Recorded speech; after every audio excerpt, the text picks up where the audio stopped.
Hi guys, I hope you all have an important message for you. I would like to appeal to everyone.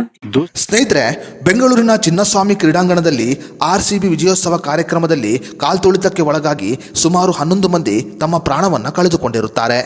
ಬೆಂಗಳೂರಿನ ಚಿನ್ನಸ್ವಾಮಿ ಕ್ರೀಡಾಂಗಣದಲ್ಲಿ ಕಾಲ್ತುಳಿತಕ್ಕೆ ಒಳಗಾಗಿ 11 ಜನರು ಸಾವನ್ನಪ್ಪಲು ವಿರಾಟ್ ಕೊಹ್ಲಿ ಅವರು ಕಾರಣ ಅಂತ ಕೆಲವರು ಆರೋಪವನ್ನು ಮಾಡುತ್ತಿದ್ದಾರೆ.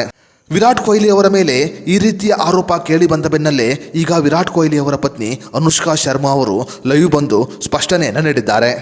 ಇನ್ನು ವಿರಾಟ್ ಕೊಹ್ಲಿ ಅವರ ಮೇಲೆ ಆರೋಪ ಕೇಳಿ ಬಂದ ತಕ್ಷಣ ಲೈವ್ ಬಂದ ಅನುಷ್ಕಾ ಶರ್ಮಾ ಅವರು ವಿರಾಟ್ ಕೊಹ್ಲಿ ಅವರಿಗೆ ಅಲ್ಲಿ ಈ ರೀತಿಯಾಗಿ ಆಗುತ್ತೆ ಅಂತ ನಿರೀಕ್ಷೆ ಇರಲಿಲ್ಲ ಅಂತ ಹೇಳಿದ್ದಾರೆ. ವಿರಾಟ್ ಕೊಹ್ಲಿ ಅವರಿಗೂ ಕೂಡ ಅಲ್ಲಿ ಈ ರೀತಿಯಾಗಿ ಆಗಿರುವುದು ಬಹಳ ಬೇಸರ ಉಂಟು ಮಾಡಿದೆ. ಒಂದೇ ಪ್ರದೇಶದಲ್ಲಿ ಲಕ್ಷಾಂತರ ಜನರು ಸೇರಿದ ಕಾರಣ ಈ ಘಟನೆ ಸಂಭವಿಸಿದೆ. ಇದಕ್ಕೂ ವಿರಾಟ್ ಕೊಹ್ಲಿ ಅವರಿಗೂ ಯಾವುದೇ ರೀತಿಯ ಸಂಬಂಧ ಇಲ್ಲ ಅಂತ ಅನುಷ್ಕಾ ಶರ್ಮಾ ಅವರು ಲೈವ್ ಬಂದು ಸ್ಪಷ್ಟನೆಯನ್ನು ನೀಡಿದ್ದಾರೆ.